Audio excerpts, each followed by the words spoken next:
Hoy nos reúne en este lugar el misterio más sagrado de nuestra fe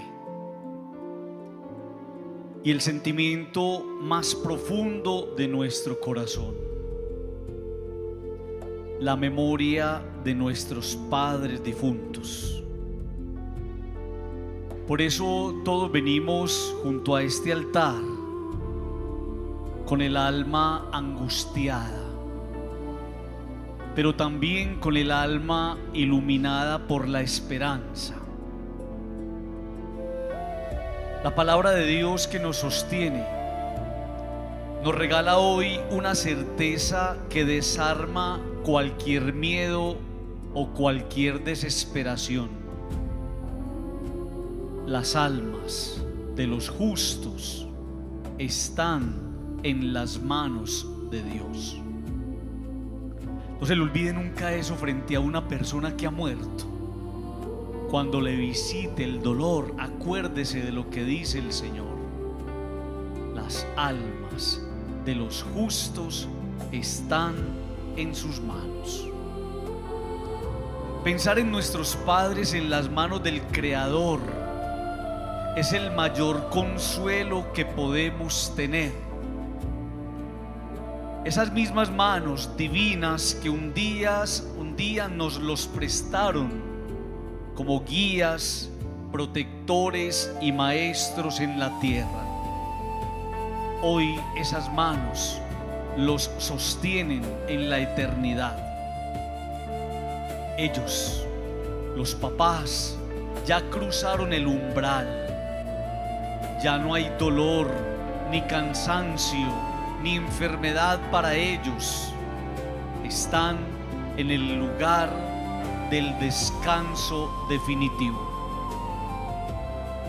Sin embargo, estar hoy aquí no es solo un acto para mirar al cielo, es también una oportunidad para mirarnos por dentro.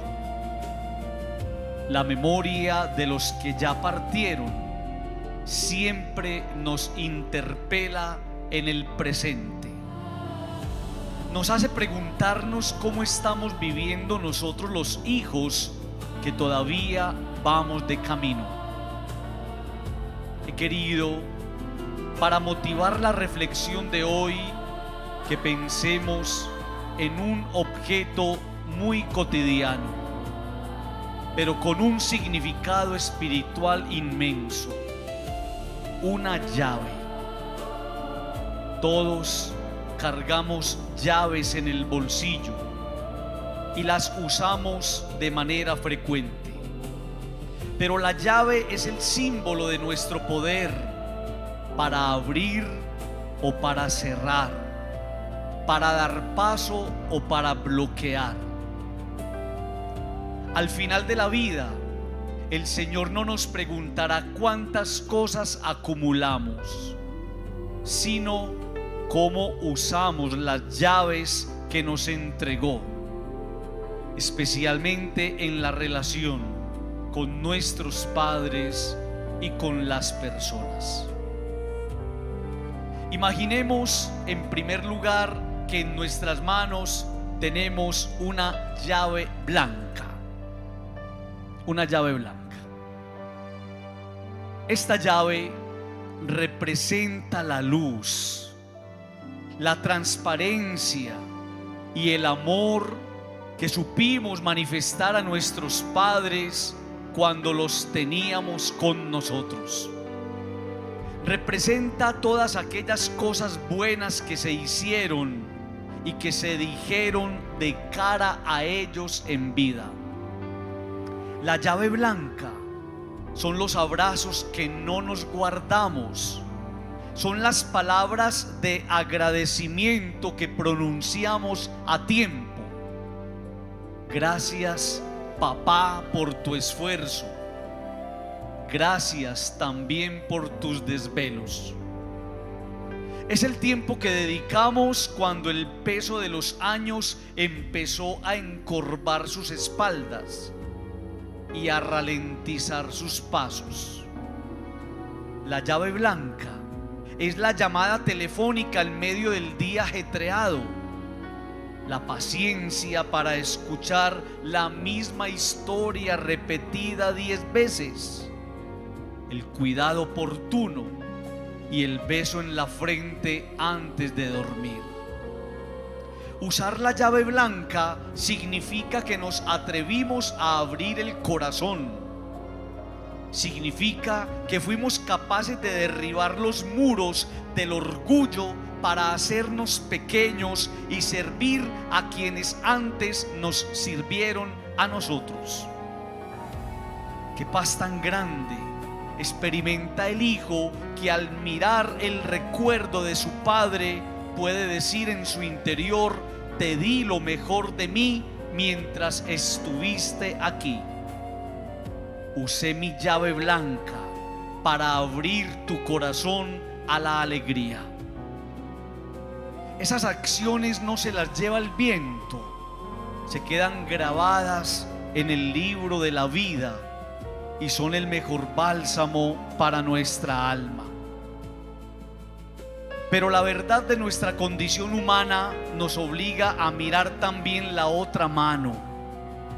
Allí encontramos a veces con dolor una llave negra.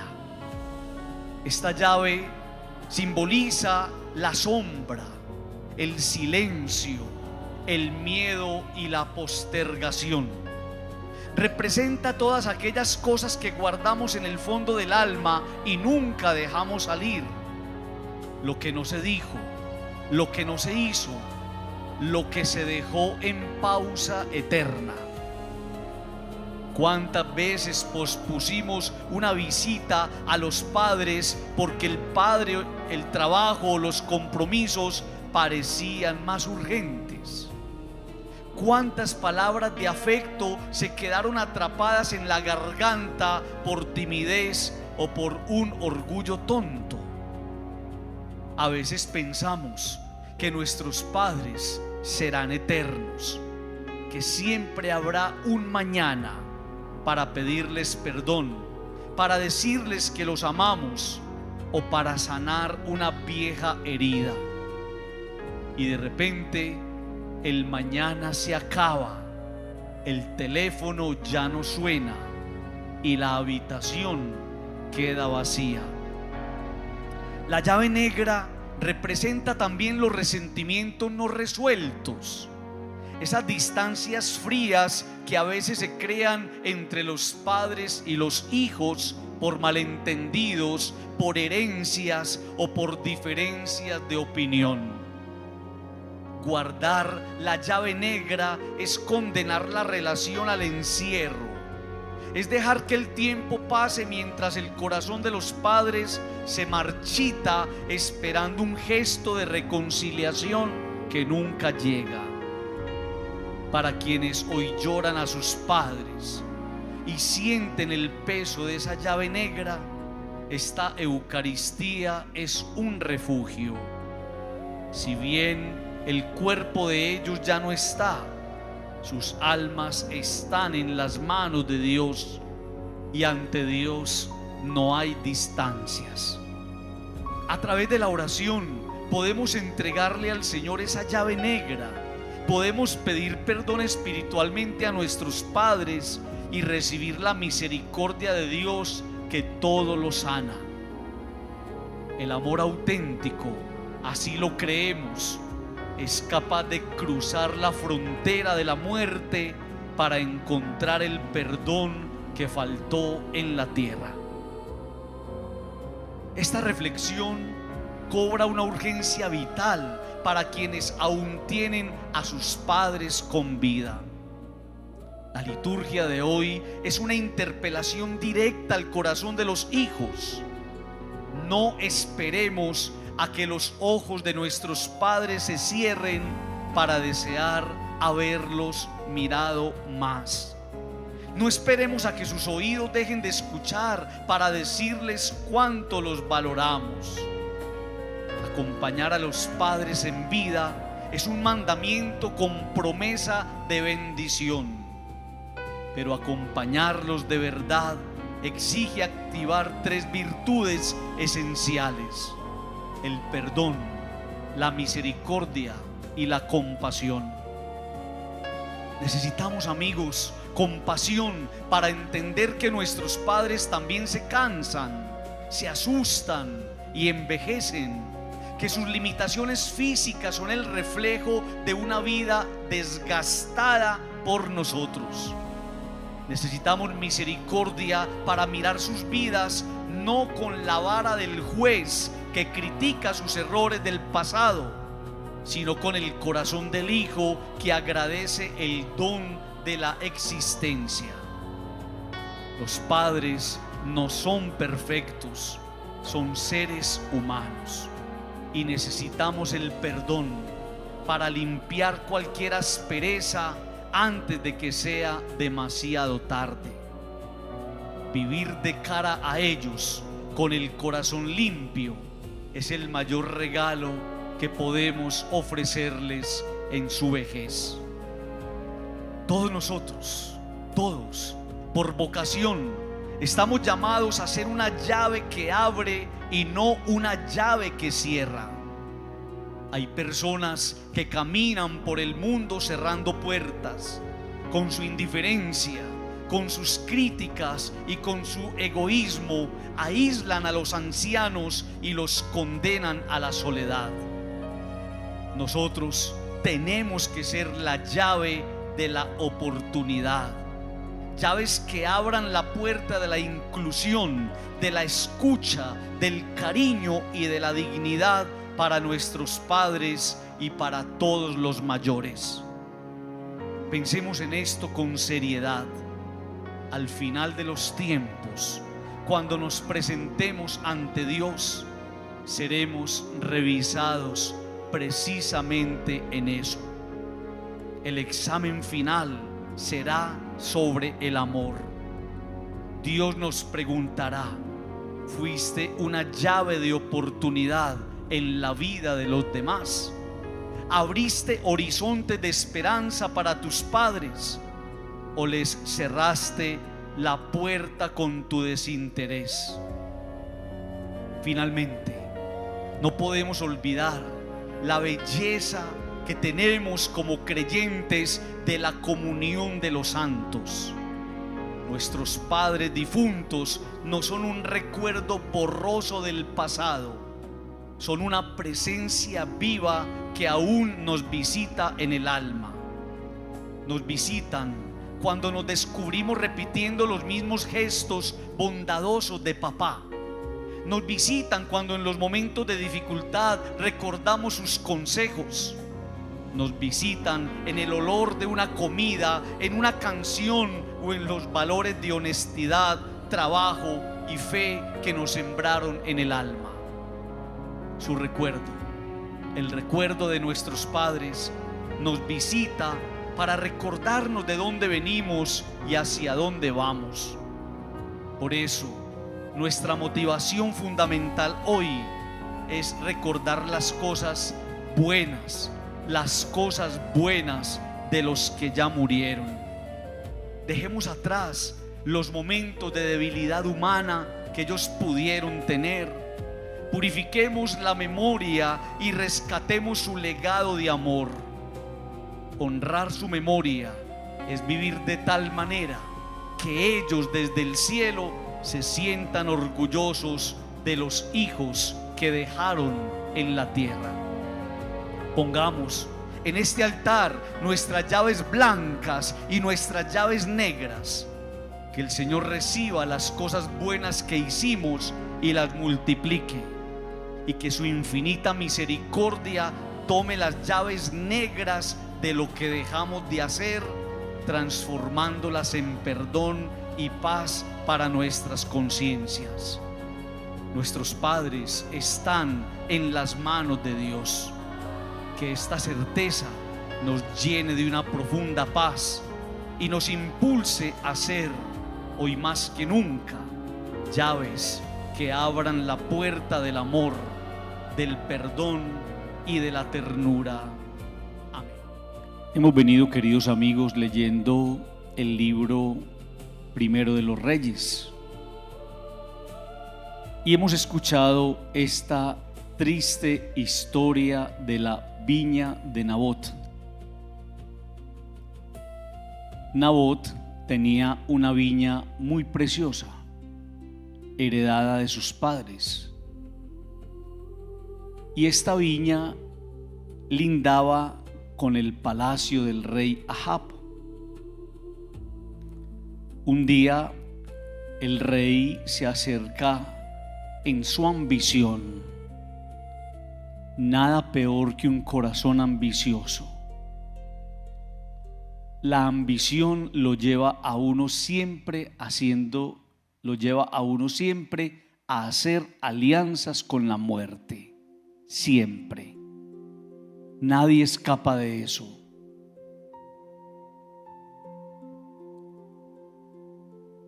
Enamorado Ahab de la viña de Nabot, le dice que se la venda o que se la entregue y que le va a dar un campo más bonito en otra parte. Nabot le dice que para él tiene mucho significado esa tierrita y que no lo va a hacer. Entonces este hombre enfurecido, el rey, se va para su casa, se empieza a dar contra las paredes, le dice a su esposa Jezabel lo que le ha pasado y la esposa le insinúa que tome la viña a la fuerza porque él es el rey. Van a matar a Nabot. Amigos, esa es la historia que se repite todos los días. Esa es la historia que se repite todos los días en familias. Esa es la historia que se repite todos los días en matrimonios. Esa es la historia que se repite todos los días en esta ciudad. Esa es la historia que se repite todos los días en este país y en el mundo entero. Saquemos a la fuerza al que no nos sirve. Aquí lo mandaron a matar, a Nabot. Pero a veces le levantamos un chisme a alguien para sacarlo del camino. O a veces le levantamos una calumnia. O a veces empezamos a hablar de esa persona incisivamente para que los demás lo miren con sombra y con sospecha. Y a veces sencillamente lo que hacemos es ponerle zancadilla al que se está convirtiendo en un problema en mi camino. Y entonces va cayendo uno en la cuenta de esta palabra tan hermosa de que puede que mucha gente no lo vea. Es que nadie se dio cuenta. Y si nadie se dio cuenta, ese silencio guardado por la vida se convierte en complicidad. Pero se me olvidó que hay alguien que sí lo estaba viendo. Y que ese alguien tiene todo el poder sobre mí. Y que ese alguien tiene el poder de determinar si me visita la prueba o la bendición. Y por eso hay personas que se viven preguntando: ¿por qué a mí me va tan mal? ¿Por qué las cosas no me salen como yo quiero? ¿Por qué las cosas en mis cálculos mentales no tienen el desenlace feliz que tienen otras personas?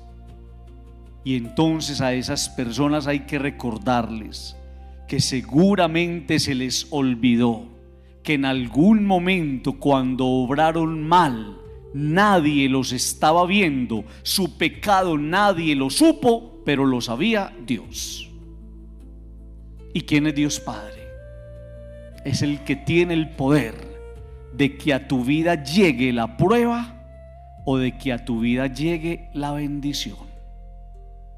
Hay personas que abrieron ese camino de prueba y nada les funciona, y nada les fluye, y nada cuadra, y nada tiene desenlace, nada.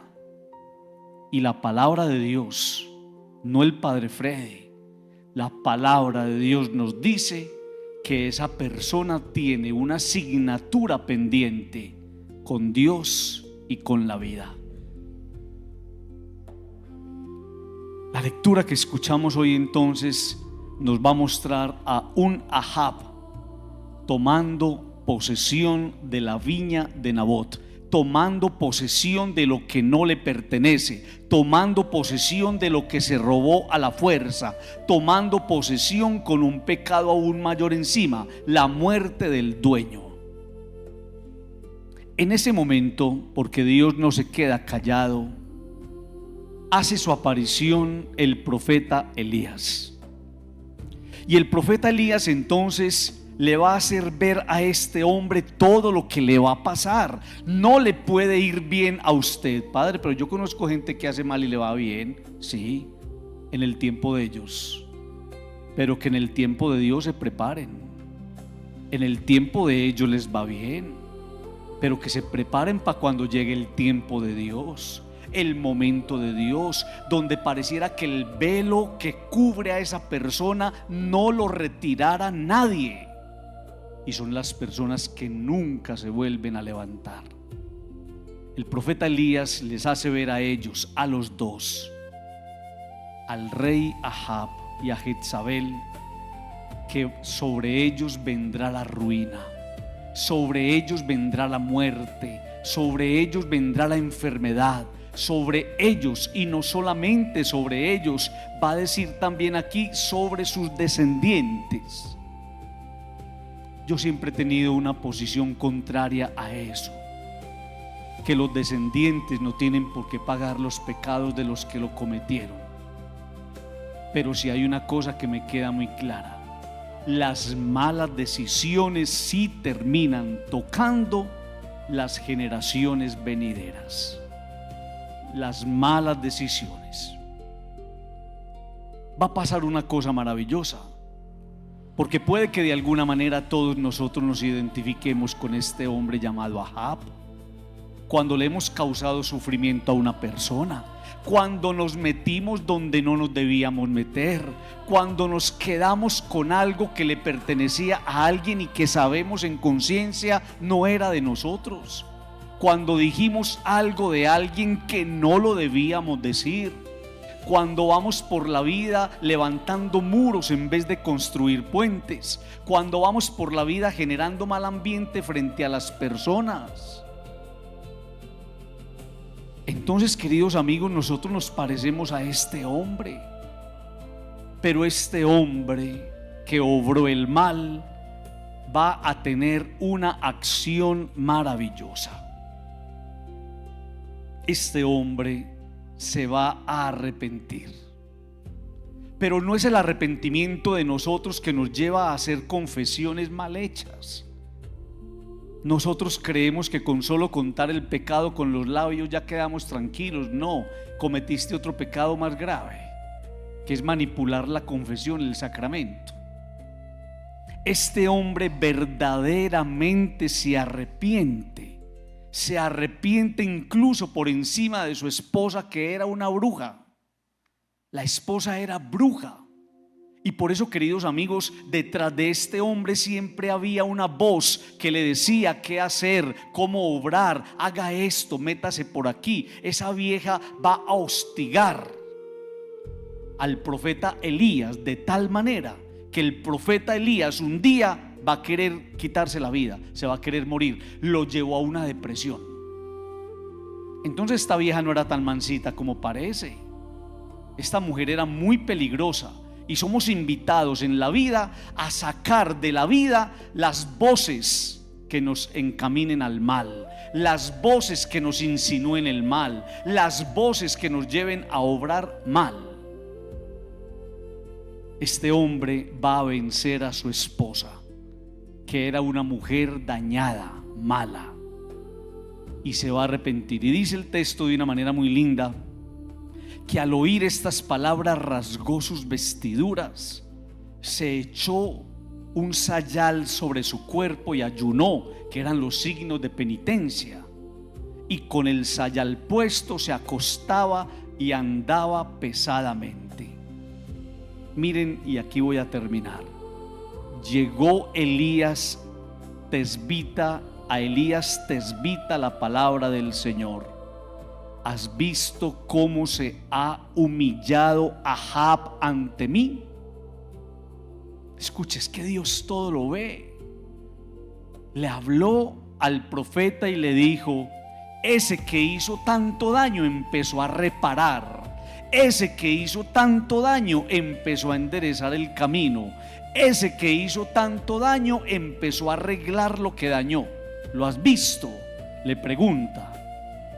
No traeré el mal en los días de su vida por haberse humillado ante mí. Es la promesa del Señor.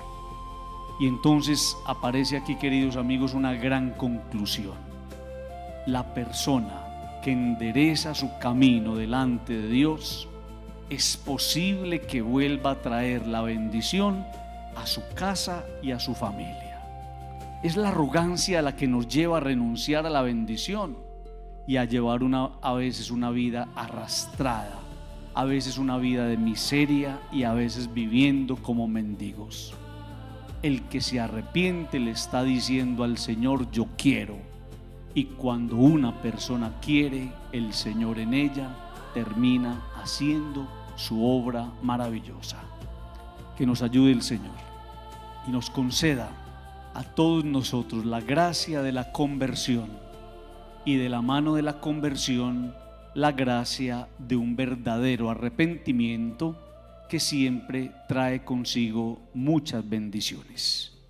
Digan conmigo: